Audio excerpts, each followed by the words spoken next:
El dinero del rescate, un tributo de vida o muerte. Éxodo 30, 11 al 16. Este pasaje parece como una información suplementaria, como cuando en un código se habla de un cierto tema y en la parte final, por ejemplo de un artículo, se habla de parágrafos, o cuando se coloca como un título especial en el código para hablar de una temática que aunque tiene que ver con el tema, es mejor colocarla aparte. ¿Y por qué digo eso? Porque, hermanos, hemos visto los muebles, las vestiduras del sacerdote, luego volvimos a los muebles y ahora de repente habla de dinero que era para el rescate. Entonces pareciera como si fuera un paréntesis o algo así, aunque expresiones como esa no me agradan mucho.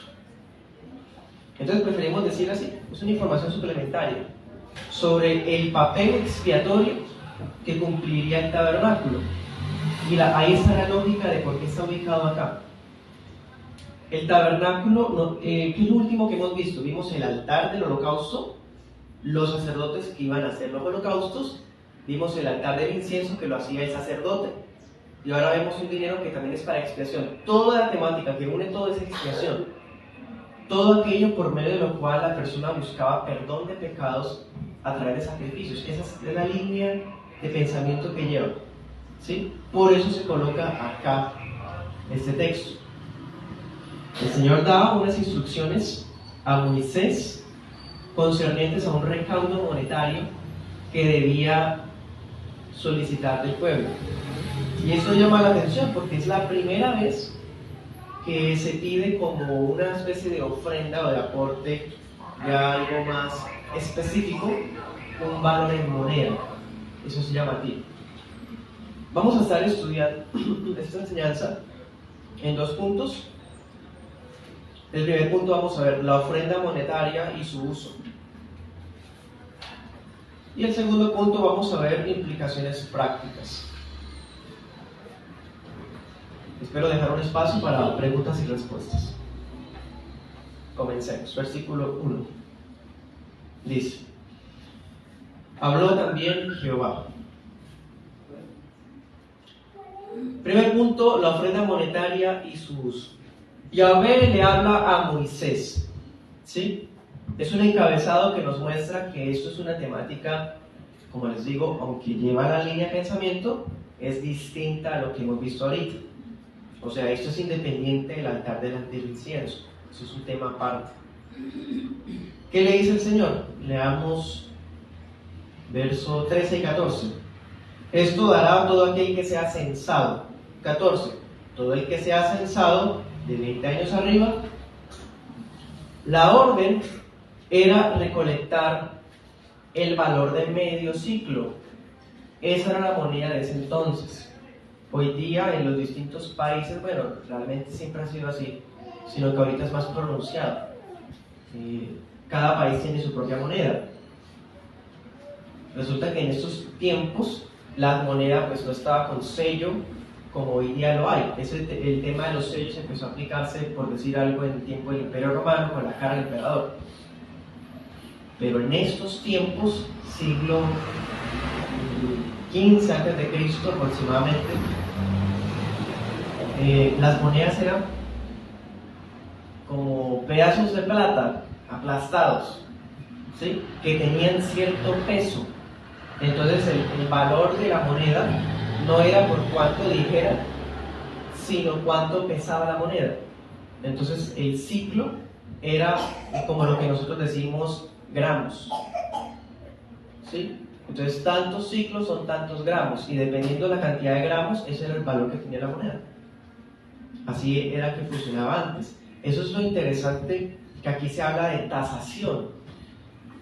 Por ejemplo, usted mira esa parte, cuando uno la lee así en el 13, el ciclo será de 20 geras, conforme al ciclo de santuario, la mitad de un ciclo será... Son temas que uno lee así y uno no le da como tanta importancia, pero es muy interesante, porque es como dirían hoy, de acuerdo al valor del mercado, el peso está ubicado en tanto, ¿sí? Aquí está haciendo eso, la tasación de la moneda, muy interesante, un cristiano que sea economista podría aprovechar y hacer un estudio de las implicaciones de la economía basadas en este pasaje. Porque el Señor dice, una manera para que esa moneda no se devalúe o algo, dice, tendrá valor de tanto conforme a tanto, ¿sí? Y eso va a permanecer hasta, por ejemplo, anoté Ezequiel 45:12, casi 1000 años después, la moneda sigue valiendo lo mismo. Eso es impresionante, eso es un récord. Ezequiel 45:12, aunque el nombre cambie un poco, pero el valor es el mismo. Pero bueno, el caso es que todos los varones, conste, los varones israelitas debían dar medio ciclo. En la Nueva Biblia de las Américas se le dice 5,7 gramos de plata.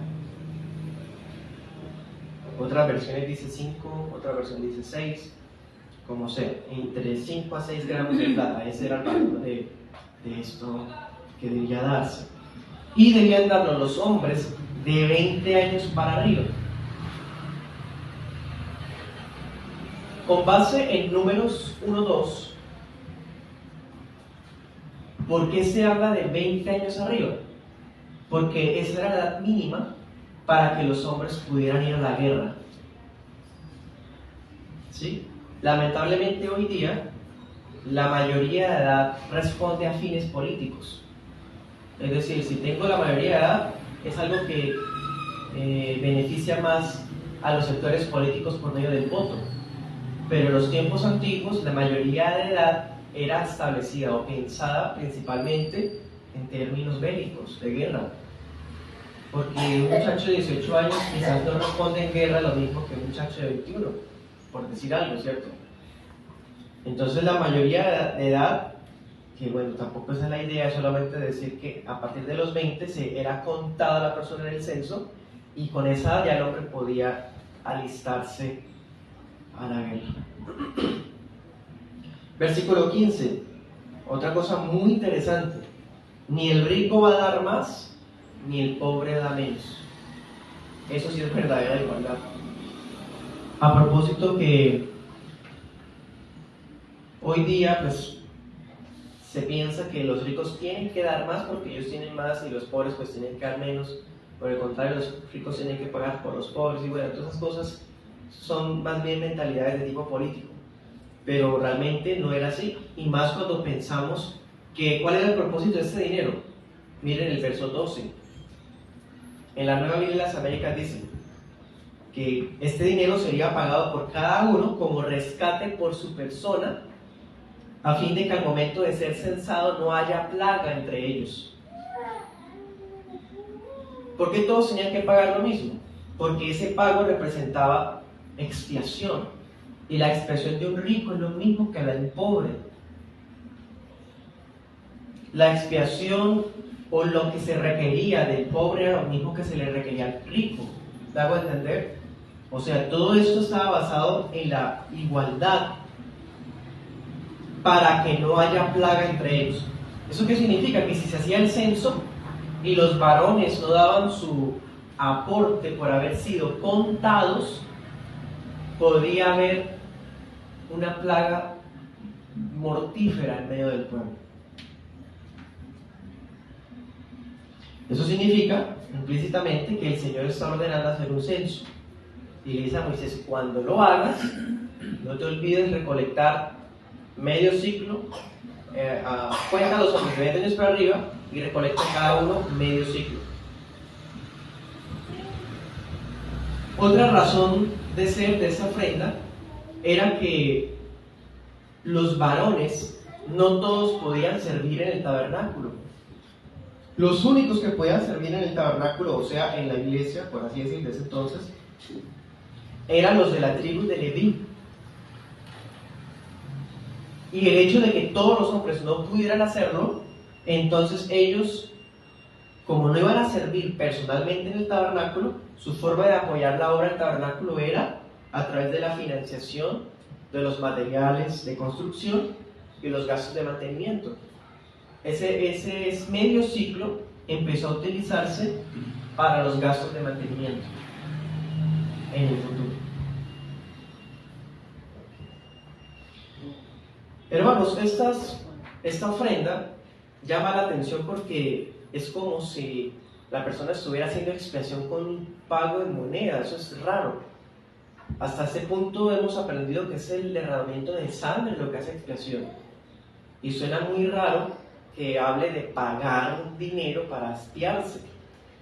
Pues es que no era que la moneda trajera expiación como tal. El dinero representaba que ellos habían sido expiados como tal. Con el pago, los israelitas implicaban que ellos necesitaban redención y necesitaban ser perdonados para permanecer en la relación de pacto con Dios. No significa que porque ellos habían sido liberados de Egipto o porque hicieran tales sacrificios en el tabernáculo por tanto tiempo, ya de ahí en adelante no tenían que hacerlo más porque ya eran entonces el pueblo de Dios. La moneda significa su compromiso por seguir acatando las reglas de la expiación. Sacrificios, ofrendas, holocaustos, todo eso. Por otro lado, ese dinero garantizaba su propia existencia individual, porque dice que cada uno debía pagarlo, y nacional, porque si no la plaga afectaba a todos. Entonces con su pago ellos estaban aceptando que dependían de Dios en cuanto a su existencia. Esa ofrenda también simbolizaba el costo de expiación, que era el mismo sin distinción alguna para todas las personas. Eso ya lo había dicho ahorita. El rico, el pobre tienen que hacer los mismos sacrificios.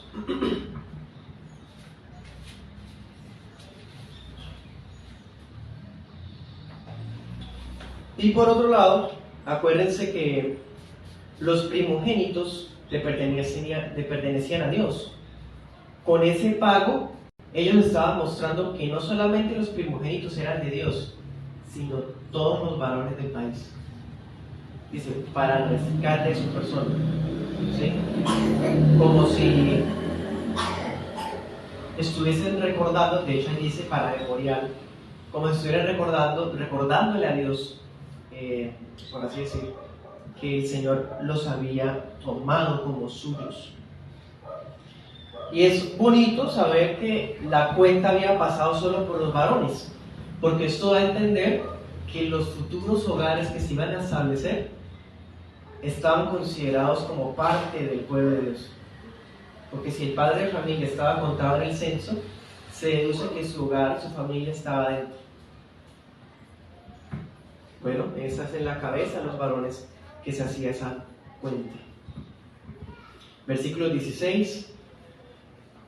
Tomará de los israelitas el dinero de las expiaciones y lo darás para el servicio del tabernáculo.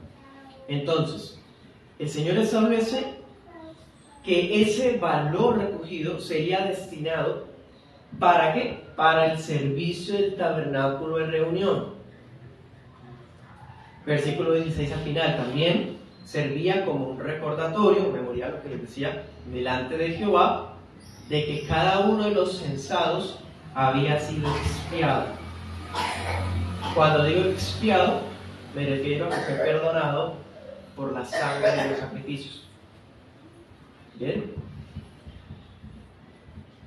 Anote ese pasaje, o si quiere aproveche y mírelo de una vez. Éxodo 38, 25 al 26. En ese texto se nos dice cuánta plata se recogió de ese empadronamiento. Y nos dice también cuántos hombres de 20 años arriba fueron contados. Dice que se recogieron 100 talentos. Ese talento es un peso, como es decir, toneladas o arrobas, bueno, es un peso elevado.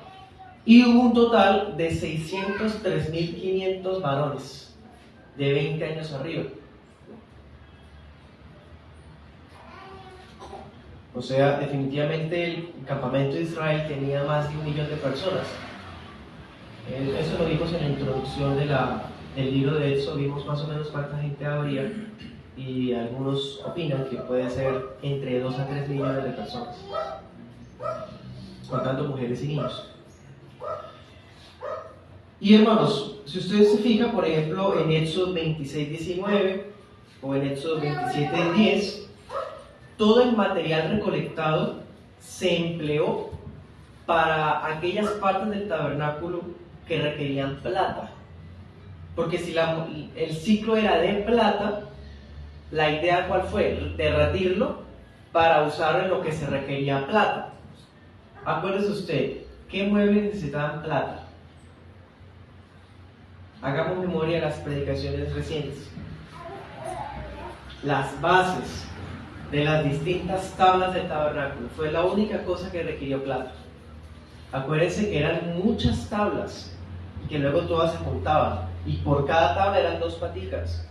Esas bases eran de plata.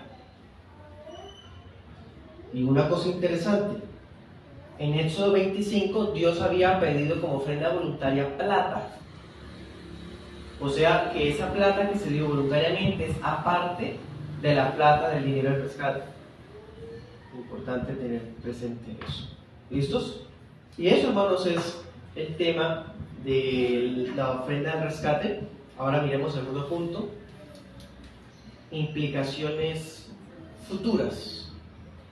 Implicaciones futuras, segundo punto.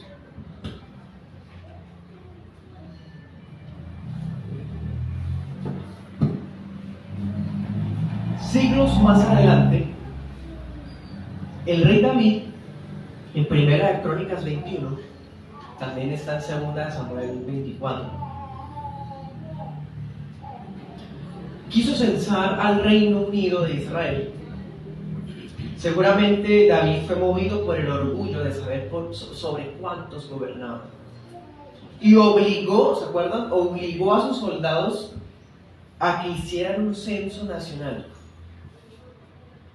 Y pasó por alto el dinero del rescate. La palabra dice que murieron miles y miles de israelitas por esa ambición de David, por hacer el conteo de manera antibíblica. Porque pensemos esto, en Génesis 32:12, Dios le había dicho a Abraham que los israelitas serían incontables,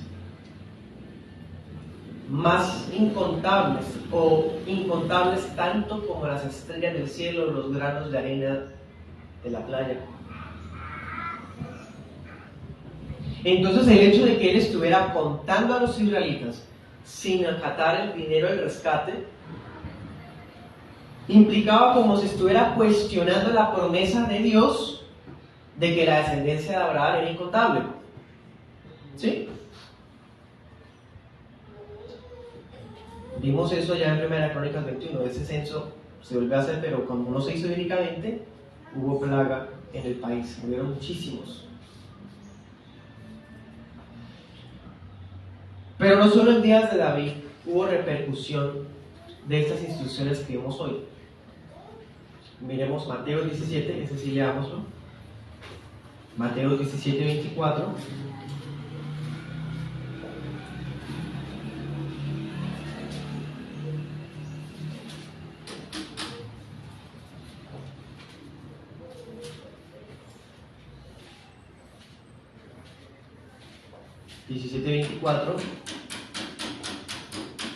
Dice: cuando llegaron a Capernaum, se acercaron a Pedro los que cobraban las 2 dracmas.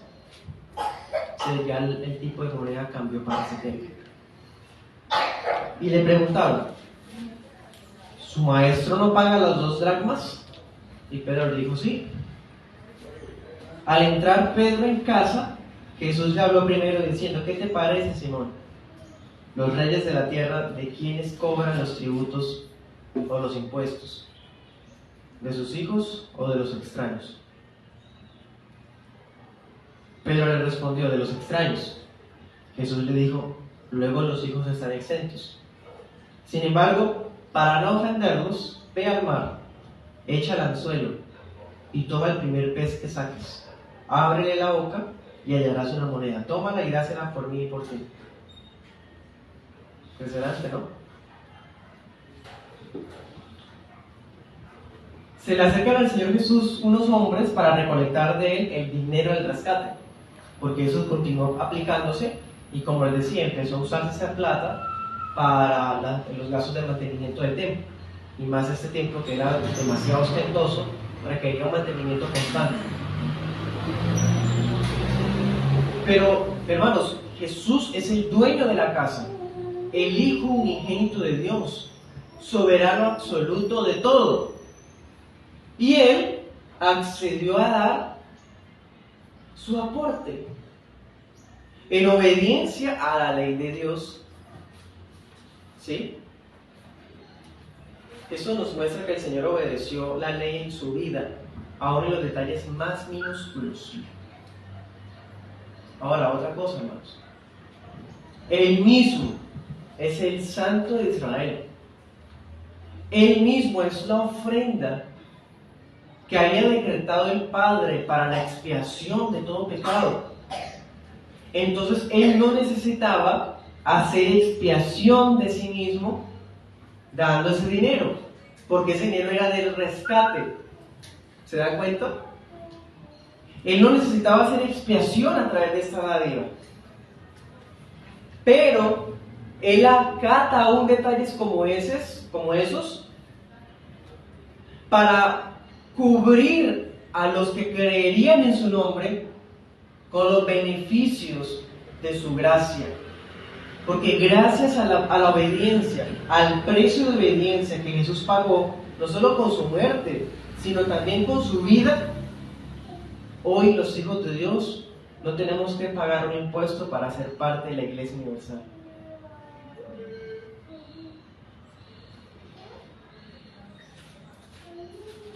Mateo 26:28 dice: por esto es mi sangre del nuevo pacto, que por muchos se derrama.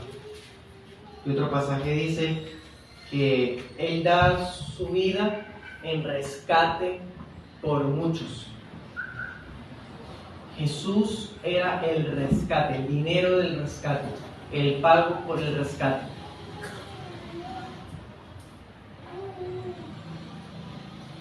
Ahora, ¿de quiénes se recogía la plata y el dinero del rescate? De todos los varones, ¿cierto? Pero noten algo, los varones, no los levitas, porque los levitas estaban sirviendo en el tabernáculo.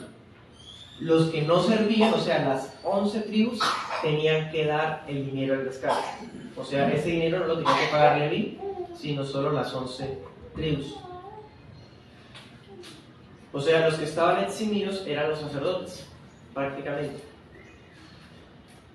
Bueno, pues resulta que si antes estaban eximidos los sacerdotes de pagar el dinero del rescate, porque estaban sirviendo en el templo, todos los cristianos estamos eximidos de pagar el dinero del rescate, primero porque Cristo ya satisfizo todo eso, pero más aún, porque por medio de la fe Él nos hizo reyes y sacerdotes.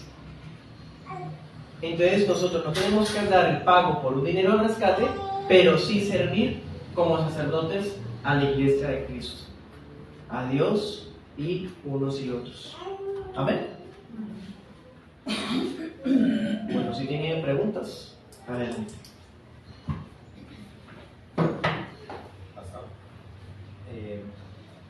Los levitas no eran sacerdotes, o todos eran sacerdotes, o sea, todos tenían servicio de la tribu de Leví, todos los varones. Todos tenían funciones delegadas. Eso lo vemos en el libro de Números. A cada uno de los clanes de la tribu de Leví se les destinan algunos cargos. Todos varones. Solo varones. Uno de esos clanes es el clan de Coat, y él fue el clan elegido del cual vino Aarón. ¿Sí? Pero la línea de sacerdotes solamente era lo de la línea de Aarón, los otros eran levitas.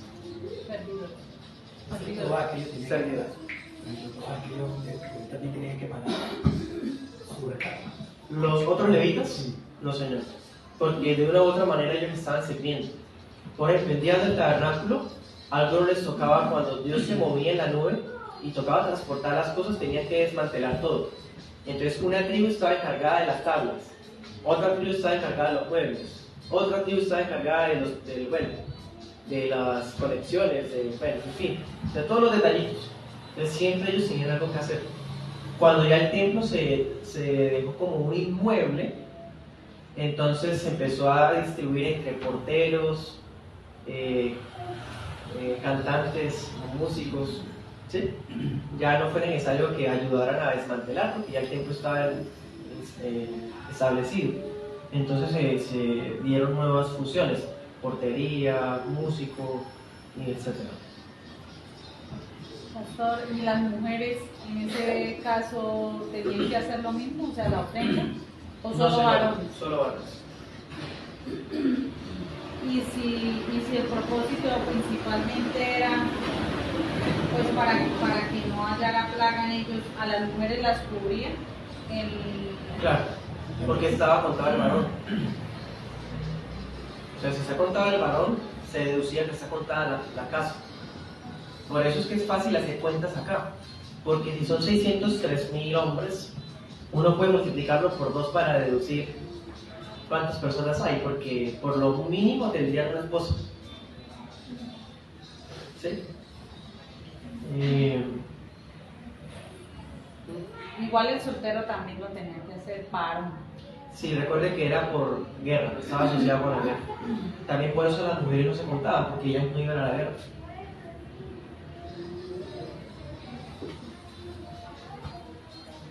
Pastor, este pasaje yo lo había escuchado en un momento de la relación que hay de Roma con las indulgencias. ¿No? O sea, en ese caso era verdad como por una expiación y aquellos también, para lo que están construyendo, era la plata, pero por liberar supuestamente las almas del tal purgatorio. Entonces, como que esa relación o ese pasaje es lo que nosotros llamamos mal interpretado. Bueno, no había oído esa asociación, pero no me extraña. Creo que es una interpretación grosera del sacrificio que hizo en la cruz. Es que precisamente la doctrina de Roma afirma que las obras de Cristo fueron insuficientes, por lo tanto necesito las mías para prácticamente compensar la expiación. Ese es el grave problema de Roma. Entonces es imprudente, no es bíblico tomar eso para los días de hoy. Entonces, bajo esa lógica, las sectas que piden el diezmo para ser salvo, entonces también tienen la razón.